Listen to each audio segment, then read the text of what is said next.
Hello everyone, I am your host and investment का दोस्त Sudhir Ranjan. Welcome to our channel. इस video में हम लोग डिस्कस करेंगे मिष्टान फूड्स के स्टॉक के बारे में।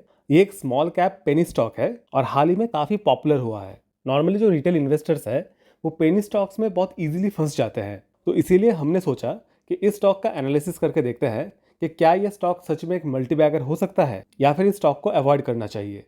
इस वीडियो में हम इस स्टॉक का डिटेल में एनालिसिस करेंगे, फंडामेंटल, टेक्निकल, सब कुछ, और फिर कंक्लूजन पे आएंगे कि स्टॉक हमको लेना चाहिए या नहीं। तो इसीलिए आप इस वीडियो को पूरा देखिएगा। हम हमारे चैनल में बहुत ही डिटेल में स्टॉक्स का रिव्यू करते हैं और हम जितना आसान भाषा में आपको रिव्यू करके बताते हैं वो शायद ही आपको और किसी चैनल में देखने को मिले। इसीलिए हमारे चैनल को सब्सक्राइब कर ले और बेल आइकन ज़रूर प्रेस कर दे ताकि आपसे कोई भी वीडियो मिस ना हो। तो चलिए शुरू करते हैं आज का एनालिसिस। और पहले हम देख लेते हैं कि कंपनी का बिजनेस मॉडल क्या है। तो मिष्टान एक एफएमसीजी कंपनी है जो कि mainly rice and wheat manufacturing और प्रोसेस करती है। अगर हम थोड़ा डिटेल में देखें तो यहाँ पे पढ़ सकते हैं कि ये कंपनी मेनली बासमती राइस और व्हीट मतलब जो आटा है वो सेल करती है, और उसके साथ पल्सेस मतलब दाल और सॉल्ट मतलब नमक भी सेल करती है। यहाँ पे हम और पढ़ सकते हैं कि ये कंपनी अनब्रांडेड बासमती राइस का, जो कि डिफरेंट ग्रेड्स, साइजेस, फ्लेवर्स और फ्रेग्रेंस में मिलता है, उनका प्रोसेसिंग और मार्केटिंग करती है।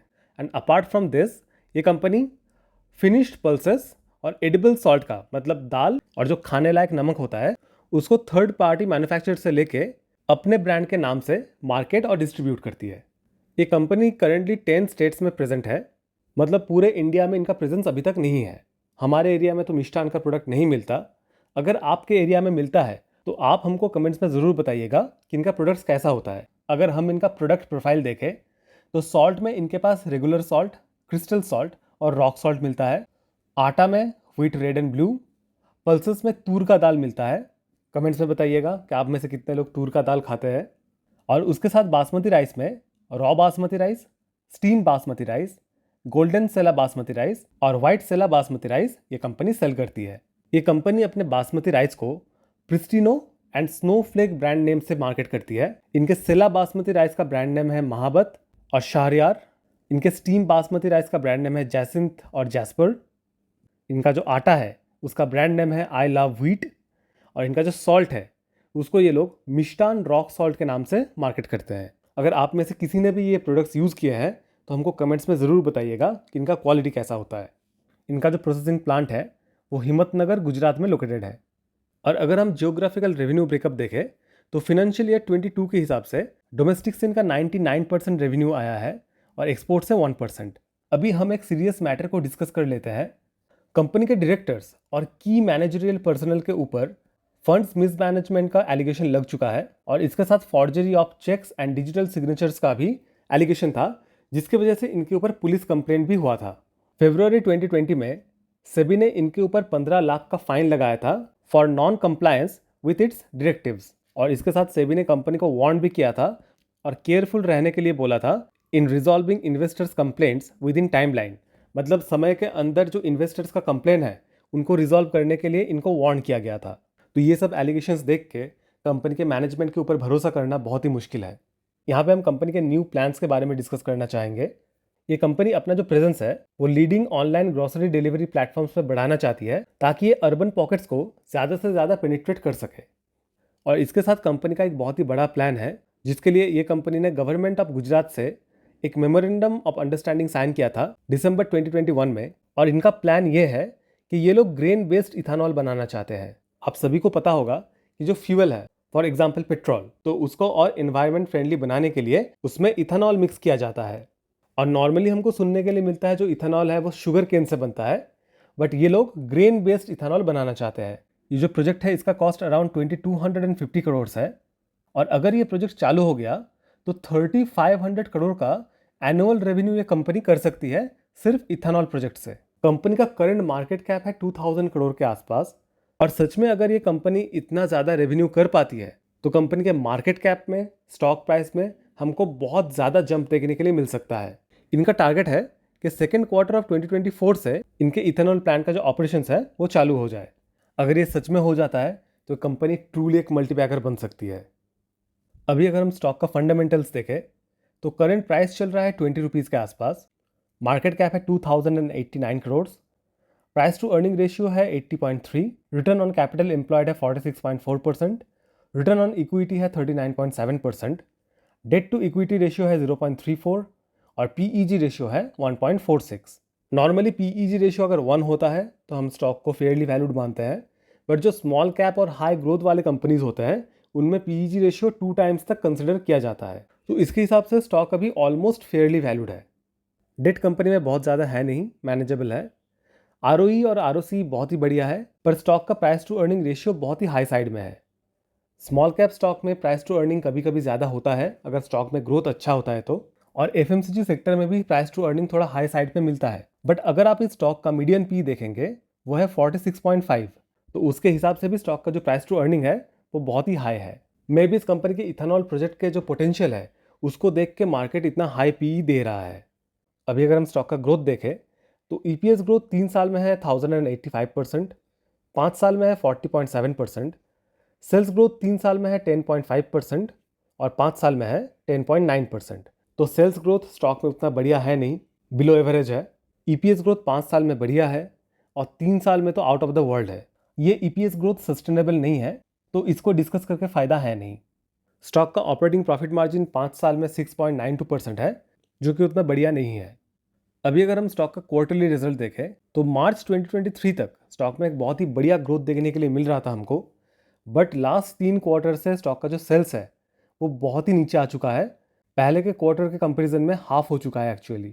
फॉर एग्जांपल अगर आप दिसंबर 2022 का सेल्स देखेंगे वो था 163 करोड़ के आसपास, जो दिसंबर 23 में हो गया है 79 करोड़ के आसपास। सिमिलरली स्टॉक का नेट प्रॉफिट और ईपीएस भी काफ़ी नीचे आ चुका है। तो ओवरऑल करंट फाइनेंशियल ईयर में हमको स्टॉक के सेल्स, नेट प्रॉफिट और ईपीएस में बहुत ज़्यादा डाउनफॉल देखने के लिए मिला है। और यहाँ पे अगर हम स्टॉक का ईयरली रिजल्ट देखें तो यहाँ पे भी हमको सेम देखने के लिए मिल रहा है। जहाँ पे 2023 में सेल्स था 650 करोड़, वही करंट फाइनेंशियल ईयर में हो गया है 410 करोड़। तो सेल्स में बहुत ही बड़ा ड्रॉप देखने के लिए मिला है और सिमिलरली नेट प्रॉफिट और ईपीएस में भी बहुत बड़ा ड्रॉप देखने के लिए हमको मिला है। नेट प्रॉफिट और ईपीएस तो ऑलमोस्ट हाफ हो चुका है। अभी अगर हम स्टॉक का कंपाउंडेड ग्रोथ देखें तो 5 साल में सेल्स ग्रोथ है 11%, प्रॉफिट ग्रोथ है 55% एंड स्टॉक प्राइस सीएजीआर है -9%। 3 साल में सेल्स ग्रोथ है 11%, प्रॉफिट ग्रोथ है 1085% एंड स्टॉक प्राइस सीएजीआर है 102%। ट्रेलिंग 12 मंथ्स में सेल्स ग्रोथ है -36%, प्रॉफिट ग्रोथ है -47% एंड स्टॉक प्राइस सीएजीआर है 167%। तो करंट फाइनेंशियल ईयर के डेटा के हिसाब से स्टॉक प्राइस बहुत ही ज़्यादा ओवर वैल्यूड है। अभी अगर हम स्टॉक का शेयर होल्डिंग पैटर्न देखें तो प्रमोटर्स का स्टेक है 49.82%, एफआईएस का स्टेक है 2.23% एंड पब्लिक का स्टेक है 47.95%। एफआईएस का स्टेक दिसंबर 2022 तक स्टॉक में था नहीं, मार्च 2023 से इन्होंने अपना स्टेक लेना स्टार्ट किया है और धीरे धीरे बढ़ा रहे हैं। और इसके साथ पब्लिक का स्टेक इस स्टॉक में बहुत ही ज़्यादा है। यहाँ पे अगर हम नंबर ऑफ शेयर होल्डर्स देखें तो जहाँ पे मार्च 21 में नंबर ऑफ शेयर होल्डर्स थे 3700 के आसपास, वहीं अभी दिसंबर 23 में नंबर ऑफ शेयर होल्डर्स हो चुके हैं 2,54,000 के भी ऊपर। मतलब 3 साल के अंदर number of share holders almost 70 times हो चुके हैं।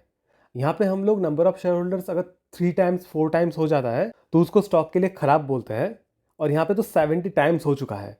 तो यू कैन अंडरस्टैंड कि ये बिल्कुल भी अच्छा नहीं है।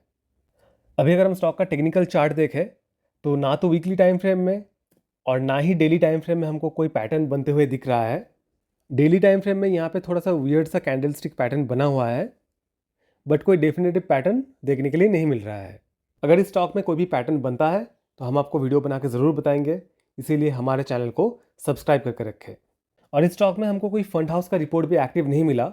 अगर आपको किसी फंड हाउस का रिपोर्ट एक्टिव मिलता है इस स्टॉक में, कोई भी बाय रिकमेंडेशन या सेल रिकमेंडेशन, तो हमको कमेंट्स में ज़रूर बताइएगा।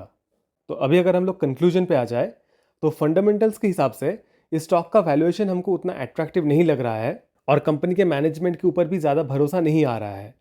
बट कंपनी का जो इथानॉल को लेकर प्लान है वो गेम चेंजर हो सकता है स्टॉक के लिए।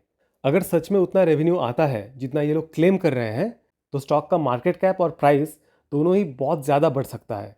तो अभी अगर आप हमसे पूछेंगे कि स्टॉक में इन्वेस्ट करना चाहिए कि नहीं, तो हम हमारा एग्जाम्पल देके बताना चाहेंगे कि अगर हम थोड़ा सेफ इन्वेस्टर होते और इस स्टॉक में हमारा पोजीशन होता और हम प्रॉफिट में होते तो प्रॉफिट को बुक कर लेते, क्योंकि ये स्टॉक किसी भी एंगल से सेफ नहीं है। स्टॉक का वैल्यूएशन भी अट्रैक्टिव नहीं है और स्टॉक के मैनेजमेंट के ऊपर भी काफ़ी सारे एलिगेशंस हैं। तो अगर कोई सेफ इन्वेस्टर है उनको इस स्टॉक से दूर रहना चाहिए। बट अगर हम इसमें इन्वेस्टेड होते और हम थोड़े मान लीजिए रिस्की इन्वेस्टर्स हैं तो शायद हम इस स्टॉक को होल्ड करते only because of its ethanol plan. इनका जो इथानॉल प्लान है अगर वो सक्सेसफुल होता है तो स्टॉक प्राइस करंट लेवल से बहुत ज़्यादा अप्रिशिएट कर सकता है। बट अगर हमारे पास ये स्टॉक नहीं होता तो करंट वैल्यूएशन पे ये स्टॉक हम लोग नहीं लेना चाहेंगे। ये स्टॉक एक ट्रू पेनी स्टॉक है, मार्केट कैप भी छोटा है, प्राइस भी बहुत ही कम है, तो एक परफेक्ट पेनी स्टॉक है। और मार्केट में बाकी जो बहुत सारे पेनी स्टॉक्स हैं शायद उनमें से एक बेहतर स्टॉक है ये। आप पेनी स्टॉक में से इसको एक अच्छा स्टॉक बोल सकते हैं, बट हमारे हिसाब से मार्केट में बहुत अच्छे कंपनीज अवेलेबल है, बहुत ही अच्छे वैल्यूएशन पे अवेलेबल है और जिनका मैनेजमेंट भी काफ़ी बेहतर है। तो उन सब स्टॉक में इन्वेस्ट करना ही थोड़ा सेंसिबल होगा। तो आई होप आप लोगों को मिष्टान का पूरा पिक्चर समझ आ गया होगा। अगर आपने वीडियो यहाँ तक देख लिया है तो वीडियो को लाइक और शेयर ज़रूर कर दीजिए और हमारे चैनल को सब्सक्राइब तो डेफिनेटली कर लीजिए। अगर आपका कोई सवाल है या फिर आप चाहते हैं हम किसी पर्टिकुलर स्टॉक या म्यूचुअल फंड का रिव्यू करें तो हमको कमेंट्स में ज़रूर बताइए। आई am your host and investment का दोस्त सुधीर रंजन, साइनिंग ऑफ। मिलते हैं नेक्स्ट वीडियो में। Thank you.